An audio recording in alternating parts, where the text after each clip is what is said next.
출애굽기 2장 1절에서부터 10절까지의 말씀, 구약성경 83면입니다. 이 말씀을 제가 봉독하겠습니다. 레위 가족 중 한 사람이 가서 레위 여자에게 장가들어 그 여자가 임신하여 아들을 낳으니 그가 잘 생긴 것을 보고 석 달 동안 그를 숨겼으나 더 숨길 수 없게 되매 그를 위하여 갈대 상자를 가져다가 역청과 나무 진을 칠하고 아기를 거기 담아 나일 강가 갈대 사이에 두고 그의 누이가 어떻게 되는지를 알려고 멀리 섰더니 바로의 딸이 목욕하러 나일강으로 내려오고 시내들은 나일 강가를 거닐 때 그가 갈대 사이에 상자를 보고 시녀를 보내어 가져다가 열고 그 아기를 보니 아기가 우는지라. 그가 그를 불쌍히 여겨 이르되 이는 히브리 사람의 아기로다.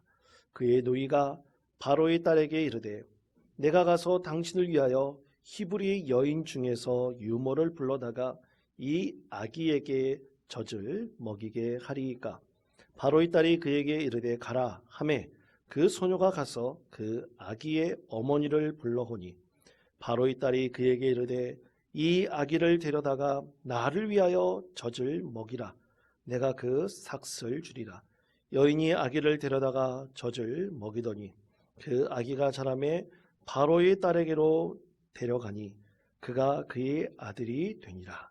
그가 그의 이름을 모세라 하여 이르되 이는 내가 그를 물에서 건져내었음이라 하였더라. 아멘.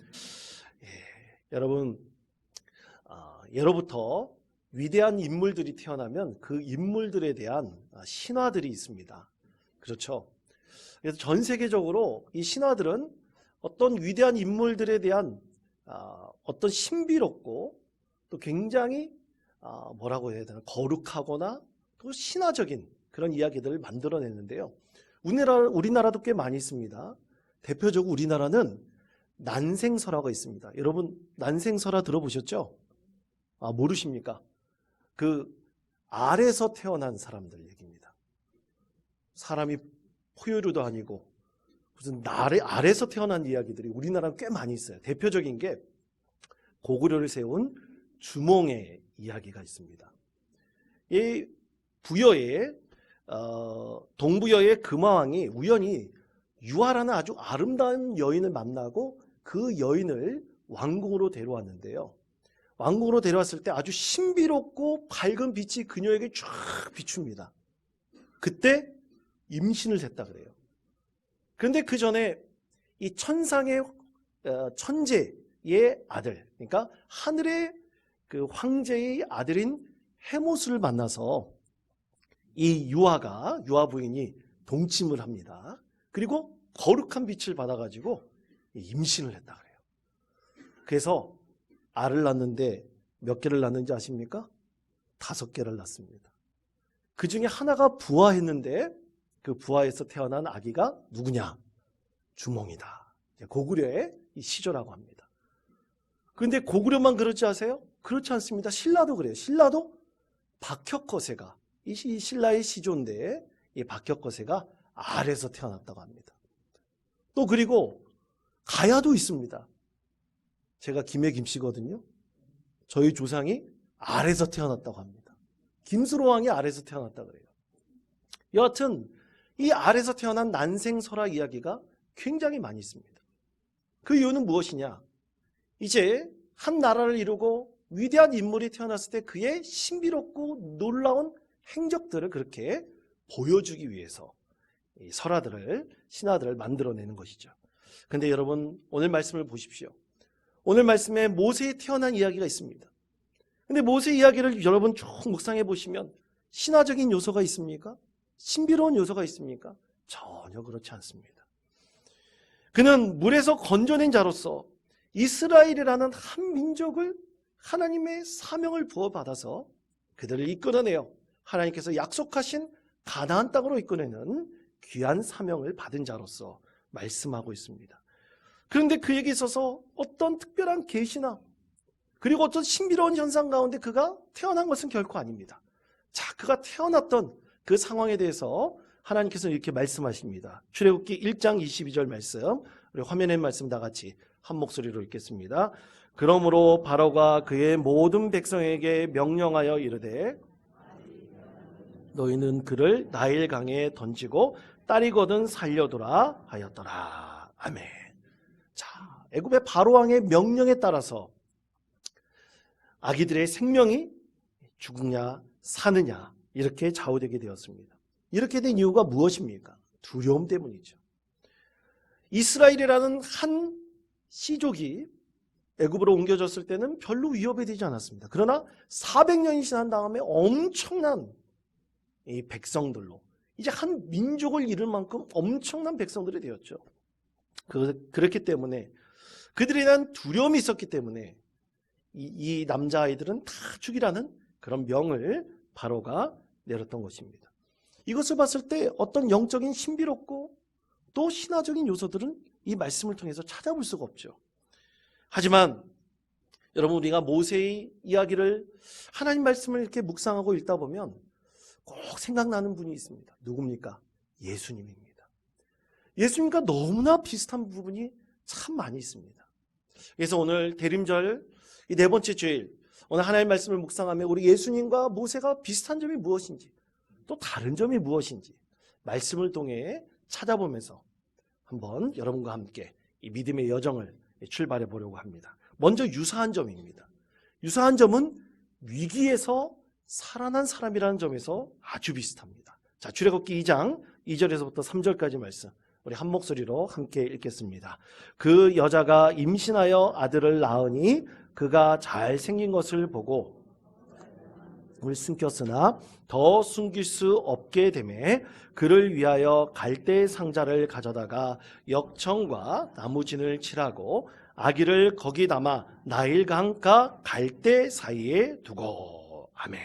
자, 2절 말씀에 보면 한 사내아이가 태어났는데 그 사내아이의 얼굴이 뭐라고 되어 있습니까? 그가 잘생긴 것을 보고라고 말씀하고 있습니다. 이것은 개역 개정 성경의 말씀인데 개역 한글 성경에서는 그 준수함을 보고라고 번역하고 있습니다. 이 준수함이라는 단어는 히브리어로 토브라는 단어입니다. 여러분, 토브라는 단어 뭔지 잘 아시죠? 제가 많이 인용했습니다. 토브라는 단어는 우리 하나님께서 이 세상을 처음 창조하실 때 모든 만물을 창조하시면서 매일같이 하신 말씀이 감탄사가 토브입니다. 보시기에 좋았더라요. 너무 좋은 거예요. 근데 이 뜻은 존귀하다, 보배롭다는 뜻도 갖고 있습니다. 그리고 그 준수함을 보고 그랬어요. 그 아기 잘생긴 것을 보고 그랬습니다. 이 보았다는 단어는 히브리어로 와테레라는 단어인데 이 와테레라는 단어는 보고 깨달았다, 알았다는 뜻이 있어요.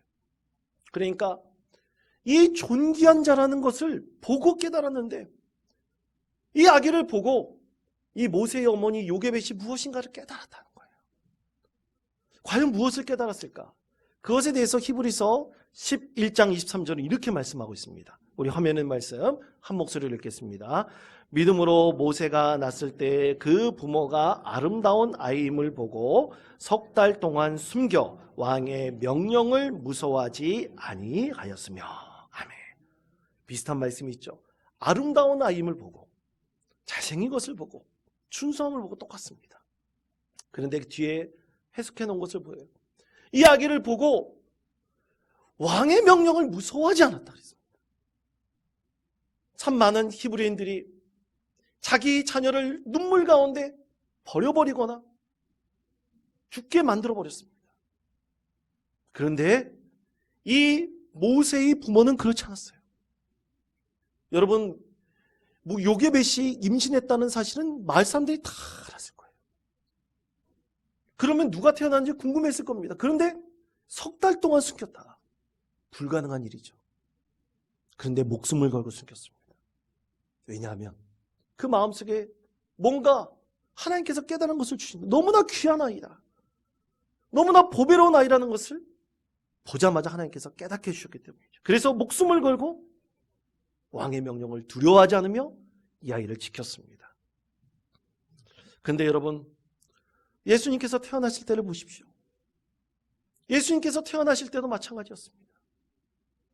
너무나 귀한 아기 예수가 태어난 것을 큰 별이 알려주었고 천사들이 예언하였습니다. 근데 그 아기 예수를 죽이려고 헤롯은 도저히 사람으로서 할 수 없는 짓을 벌이죠. 그때 천사가 알려주어 이 예수님의 부모는 급히 베들레헴을 떠나 다른 곳으로 이동하게 되었죠. 자, 그것에 대해서 마태복음 2장 16절에 이렇게 말씀합니다. 다 같이 한 목소리 읽겠습니다. 이에 헤롯이 박사들에게 속은 줄을 알고 심히 노하여 사람을 보내어 베들레헴과 그 모든 지경 안에 있는 산의 아이를 박사들에게 자세히 알아본 그때를 기준하여 2살부터 그 아래로 다 죽이니. 아멘. 그렇습니다. 참으로 잔인한 일을 헤롯이 벌이게 되었죠. 하나님께서는 이처럼 모세와 아기 예수를 위기 가운데 살려주셨습니다. 이것은 분명한 하나님의 뜻하신 것이 있음을 우리는 말씀을 통해서 알 수 있습니다. 두 번째 닮은 점은 구원의 사명입니다. 여러분, 모세는 자란 앞으로 이스라엘 백성들을 애굽에서 탈출시켜서 그들을 하나님께서 약속하신 가나안 땅으로 이끌어가지 않습니까? 이것은 하나님께서 모세에게만 주신 사명이에요. 근데 여러분, 예수님은 어떻습니까? 예수님께서는 물가로 나가 세례를 받으셨습니다. 여러분, 이제 우리 교회도 내일 유아 세례를 4명의 아이들에게 줍니다. 여러분, 세례가 뭡니까? 세례는 우리가 거듭났다는 것, 많은 사람들 앞에서 예수 믿고 거듭났다는 하나의 의식이에요. 예수님께서 세례를 받으실 때 우리 하늘에서 음성이 들리지 않았습니까? 이는 내 사랑하는 아들이요 내가 그를 기뻐한다고 우리 하나님께서 직접 말씀하셨어요. 하나님께서 모세와 예수님에게 구원의 사명을 허락해 주셨습니다. 그런 면에서는 너무나 닮아 있죠. 세 번째는 하나님 사랑과 이웃 사랑입니다. 여러분, 하나님께서는 모세에게 주신 귀한 말씀이 있어요. 뭡니까? 십계명이죠. 십계명의 귀한 말씀을 주셨습니다. 이 십계명은 그 뜻이 하나님 사랑과 이웃 사랑으로 되어 있어요. 근데 여러분, 예수님께서 이 세상에 오셔서 복음을 전하지 않으셨습니까? 복음의 가장 핵심적인 메시지는 하나님 나라예요. 하나님 나라는 한마디로 말하면 뭡니까? 사랑입니다. 사랑이 없는 하나님 나라는 있을 수가 없어요. 그래서 예수님께서 이렇게 말씀하셨죠. 마태복음 22장 37절에서부터 40절까지 말씀입니다. 우리 다 같이 한 목소리로 읽겠습니다. 예수께서 이르시되 내 마음을 다하고 목숨을 다하고 뜻을 다하여 사랑하라 하셨으니 이것이 크고 첫째 되는 계명이요 둘째도 그와 같으니 내 이웃을 내 자신같이 사랑하라 하셨으니 이 두 계명이 온 율법과 선지자의 강령이니라. 아멘. 자, 이 사랑에 대한 메시지는 십계명에서부터 모세에게 주신 그 하나님의 계명의 말씀에서부터 예수님께로 이어졌고 또 예수님을 통해서 오늘날 살고 있는 누구에게 이어지고 있습니까? 우리 그리스도인들에게 이어지고 있습니다. 믿음의 공동체는 사랑의 공동체예요. 이 사랑의 공동체를 이루는 교회야말로 진정한 하나님께서 축복하시는 믿음의 공동체가 될 수가 있습니다. 그래서 여러분, 믿음의 공동체 안에서 우리는 사랑해야 됩니다. 아멘. 그리고 우리는 아끼고 보살펴야 됩니다. 우리 하나님께서 우리에게 주신 거예요. 이 공동체의 사랑이 우리 안에서만 있으면 안 돼요. 이 사랑이 우리 사랑하는 이웃들에게 이 원통지역, 인재지역으로 펼쳐져 나가야 됩니다. 어제 참 날씨가 추웠는데요. 10시 반에 우리 전도부원들과 많은 성도들이 나가서 이웃들에게 예수님 생신입니다. 그래서 생신떡을 나눠줬어요. 여러분, 떡 나눠줄 때 어떤 분은 아유, 원통교회에서 오늘도 떡 주네 그러면서 받으실 수도 있어요. 그러나 여러분, 그 가운데 한 영혼이 예수님이란 분에 대해서 생각해보고 이 생일에 대한 귀한 은혜를 깨닫는다면, 그것으로 하나님의 사랑을 깨닫게 된다면 그것은 얼마나 그것이 너무나 소중한 구원의 사역이 아니겠습니까? 하나님께서는 이렇게 우리를 통해서 하나님 나라를 완성해 가십니다. 그러기 위해서는 우리는 어떻게 해야 돼요? 서로 사랑해야 돼요. 아껴야 돼요. 우리가 사랑하고 아끼는 것을 이웃들에게 함께 나누고 전해야 됩니다. 언제까지 해야 됩니까? 예수님께서 이 세상에 오시는 그때까지 우리는 이 사랑의 완성, 하나님 나라의 완성을 언제나 이루어가야 합니다.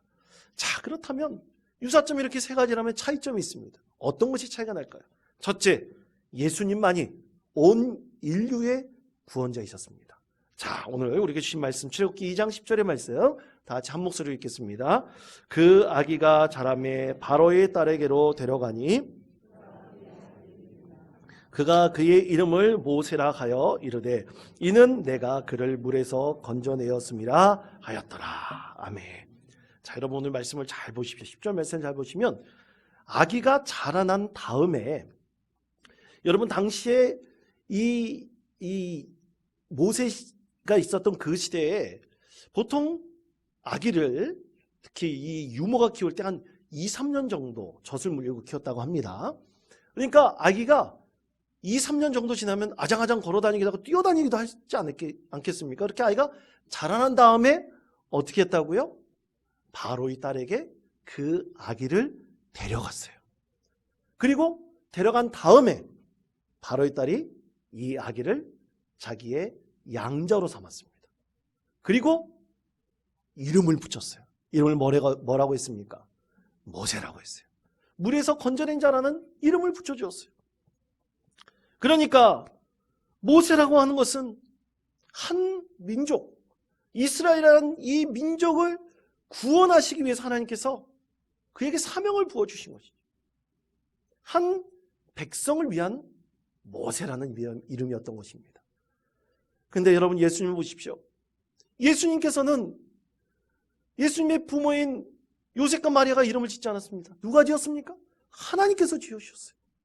하나님께서 천사를 통해서 이 아기의 태어날 이름을 예수라 하라 했습니다. 예수는 무슨 뜻입니까? 구원자입니다. 메시아입니다.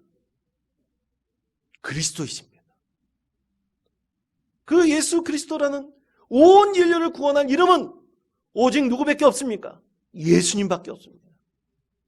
그렇게 예수님께서는 온 인류를 구원할 사명을 가지고 하나님이신 그분이 이 세상에 오셨습니다. 이것이 가장 구원자로서 큰 차이가 있는 것입니다. 두 번째, 여러분 예수님은 그 자체가 사랑의 본질, 사랑의 실체입니다. 모세는 80세에 하나님의 부르심을 받았어요. 그리고 120세에 그의 생을 마감했습니다. 그러나 예수님은 33년의 짧은 생을 사셨고 공생에도 3년을 사셨어요. 그런데 그 3년을 사실 때 온 인류의 구원을 위해서 오직 자기를 희생하셨습니다. 자기의 살과 피를 다 쏟으셨습니다. 그리고 부활하셨습니다. 그렇게 예수님만이 진정한 사랑의 실체가 되셨어요. 그 어느 누구도 예수님처럼 우리를 구원하시기 위해서 자기를 십자가에 살과 피를 다 쏟으시고 죽으신 분, 그리고 부활하셔서 우리에게 영원한 생명을 허락하신 분은 단 한 사람도 없습니다. 그렇게 예수님께서는 진정한 사랑의 실체를 그 스스로 우리에게 보여주셨습니다. 세 번째는 예수님만이 평강의 왕이십니다. 여러분 믿으십니까? 그렇습니다. 이 세상에 진정한 평화로 오신 분은 예수님입니다. 여러분 모세가 평화로 왔습니까? 평화의 왕으로 왔나요? 아닙니다. 모세는 이스라엘 백성들을 구원하기 위해서 하나님께서 그 사명을 보여주셔서 많은 전쟁을 감당했던 사람이었습니다. 그러나 예수님께서는 그렇지 않으셨어요. 오직 인류의 평화를 위해서 지금 저 팔레스타인 땅에 전쟁이 일어나고 있는데 예수님을 진정으로 만나고 예수님을 사랑했다면, 그 사랑이 울려 퍼졌다면 그런 잔인한 일들은 지금 일어나지 않았을 것입니다. 예수님께서는 온 인류가 예수님을 믿어 구원에 이르며 하나님의 진정한 평화가 이 세상 가운데 이루어지기를 간절히 원하셨습니다. 그렇게 평화의 왕으로 오셨습니다. 여러분 우리가 좋아하는 찬양 중에 당신은 영광의 왕이라는 찬양이 있습니다. 이 가사가 이래요. 참 좋습니다. 당신은 영광의 왕, 당신은 평강의 왕, 당신은 하늘과 땅의 주, 당신은 정의의 아들, 천사가 무릎 꿇고 예배하며 경배하며 영원한 생명 말씀, 당신은 예수 그리스도 주, 호산나 다윗의 아들께 호산나 불러 왕 중의 왕 높은 하늘엔 영광을 예수 주 메시아네. 우리 다 같이 찬양을 한번 가사의 글을 생각하면서 평강의 왕으로 오신 예수님 생각하면서 함께 불러보겠습니다. 당신은 영광의 왕, 당신은 영광의 왕, 당신은 평강의 왕, 당신은 하늘과 땅의 주, 당신은 정의에 가득하네. 천사가 무릎 꿇고 예배하고 찬송하네. 영원한 생명 말씀, 당신은 예수 그리스도 주. 호산나 호산나 다윗의 자손께 호산나 불러 왕 중의 왕 높은 하늘에 영광을 예수 주 메시아가네. 호산나 다윗의 호산나 다윗의 자손께 호산나 불러 왕 중의 왕 높은 하늘에 영광을 예수 주 메시아네. 아멘. 그렇습니다. 우리 예수님만이 이 세상에 무엇으로 오셨다고요? 평화의 왕으로 오셨습니다. 그분만을 찬양하고 경배할 것은 당연한 것입니다. 그래서 예수님을 잘 알지 못하는 이들도 이 세상에 평화의 왕으로 오셨다는 것을 모두 다 인정하고 있습니다. 당연히 전쟁은 종식되어야 되고 다툼과 갈등은 끝내야 됩니다. 그것이 바로 예수님께서 이 세상의 진정한 평화의 왕, 평강의 왕으로 오신 진정한 모습입니다. 자, 그렇다면 여러분, 우리는 어떤 마음으로 예수님을 기다려야 될까요? 여러분, 내일은 무슨 날입니까? 성탄절이죠. 그런데 여러분 왜 이렇게 시무룩하십니까? 성탄절 우리는 어떻게 해야 됩니까? 기뻐하고 즐거워야 되죠. 어떤 마음으로 기다려야 될까요? 내일 우리 예수님 오시면 다 끝나나요? 아닙니다. 우리 이 세상의 생이 다하는 그때까지, 또 우리가 언젠가 예수님께서 이 세상에 오시는 그때, 부활의 영적인 모습으로 일어날 때 진정한 하나님의 나라가 이루어지지 않겠습니까? 우리가 그것을 기대하고 바라봐야 되죠. 그래서 우리는 어떻게 기다려야 될까요? 어떻게 기대해야 될까요? 첫 번째는 여러분, 믿음으로, 반드시 믿음으로 우리 예수님을 기다리시기를 권면드립니다. 여러분, 예수님이 나의 주님임을 꼭 고백하시기 바랍니다. 오늘날 교회 위기를 얘기합니다. 교회가 어렵다고 얘기합니다. 그런데 딱 한마디로 얘기하면 예수 믿는 사람들이 너무 없어요. 교회 다니는 사람들은 예수님을 나의 주님으로 고백하는 사람이 많지 않습니다. 이것이 문제죠. 여러분, 우리 예수님을 나의 주님으로 고백하는 사람이 많아진다면 어떤 일이 일어날까요? 기쁨과 감사가 넘치는 믿음의 삶을 우리가 살아갈 수 있을 것입니다. 여러분, 주님이 나의 되심을, 주님이 나의 주님이 되심을 우리는 고백할 수 있어야 됩니다. 믿음으로 고백해야 돼요. 그러므로 여러분, 주님은 나의 주님이십니다. 예수님은 나의 주님이십니다. 나의 믿음이 부족하다면 그렇게 고백할 수 있는 믿음의 성도 되시기를 바랍니다. 우리 앞뒤좌우 있는 분들과 함께 인사할 때 예수님은 나의 주님이십니다. 이렇게 한번 인사하십시다. 예수님은 나의 주님이십니다. 예수님은 나의 주님이십니다. 내 주님이십니다. 아멘. 믿으십니까? 그럼 믿는다면 우리 어떻게 해야 될까요? 두 번째는 바로 기도해야 됩니다. 내가 그런 믿음이 없을 때 기도해야 됩니다.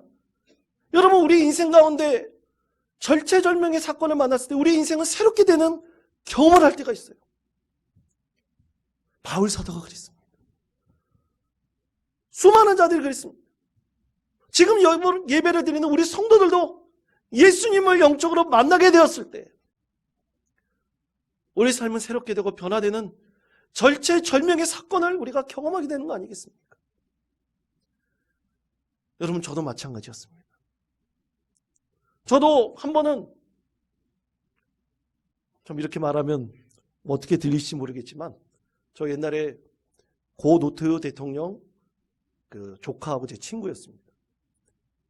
그래서 그 친구하고 사실 한번 제가 군대에서 방해받을 때, 이런 얘기 드리기 그렇지만 목욕탕에서 빨개복고 한번 만난 적이 있습니다. 이 친구들하고 만났어요. 너무나 오래간만에 만났다고. 고등학교 졸업 친구들이기 때문에 굉장히 친했거든요. 몇 명이 같이 목욕탕에서 만나니까 또 새롭더라고요. 그래서 만나서 우리 식사하자 그러면서 식사하는데,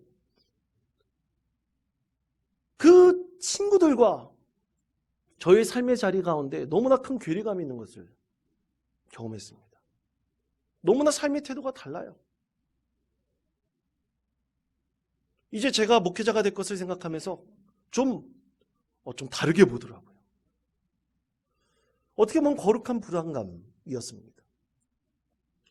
여러분, 우리 그리스도인들은 이 거룩한 부담감을 다 가지고 있어야 됩니다. 이 거룩한 부담감 없이 이 세상을 살아간다는 것은 무의미합니다. 우리가 예수님을 만나 절체절명의 사건을 경험하여 예수님을 나의 주님으로 모셨다면, 영접했다면, 우리는 늘 기도함으로 내가 참으로 거룩하고 진실하고 하나님 앞에는 참으로 괜찮은 사람처럼, 괜찮은 주님의 사녀처럼 변화되고 성숙해가고 성장해 가야 됩니다. 사랑하는 성도 여러분, 이런 믿음의 사람 되시기를 바랍니다. 여러분, 모세는 80세에 하나님을 만났죠. 그때 사명을 받았습니다.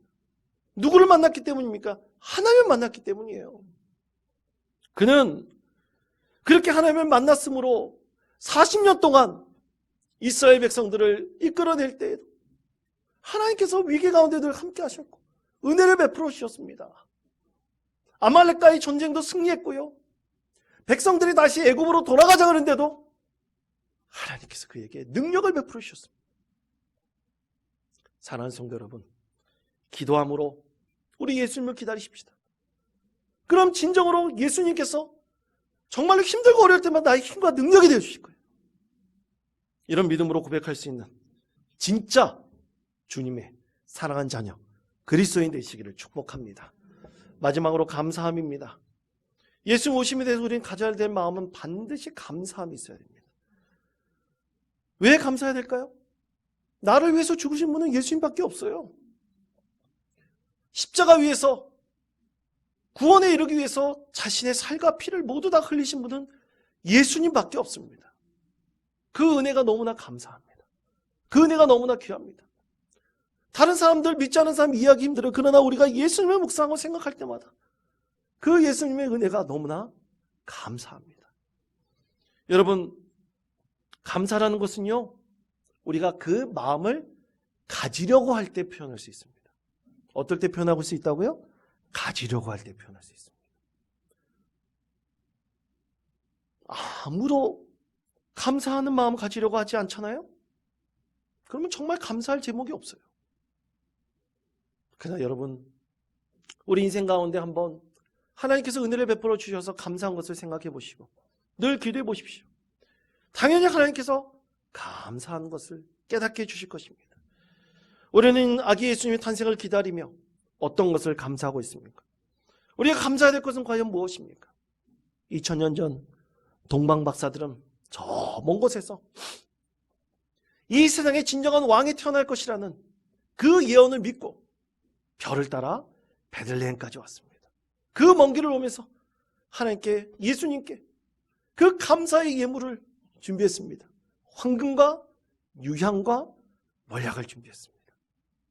사랑하는 성도 여러분, 우리도 인생 가운데 이런 하나님께 드릴, 우리 아기 예수님께 드릴, 우리 성령 앞에 드릴 우리 선물을 준비하는, 감사의 예물을 준비하는 믿음의 성도 되시기를 바랍니다.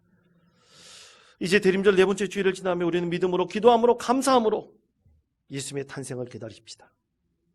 우리가 그래서 하나님께 기다리는 우리 모두에게 주시는 큰 은혜가 우리 가운데 반드시 임할 것입니다. 내일은 성탄절입니다. 어떤 상황에도, 어떤 가운데서도 꼭 예배하십시오.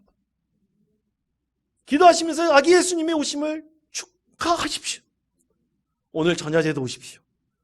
우리 하나님께서 여러분의 몸짓과 여러분의 모든 찬양과 경배를 통해서 우리 가운데 기쁨과 은혜를 선물로 주실 것입니다. 이렇게 늘 하나님께 감사와 영광을 올려드리며 예수님의 오심을 기다리는 우리 원통 장로교회 모든 성도 되시기를 축복합니다.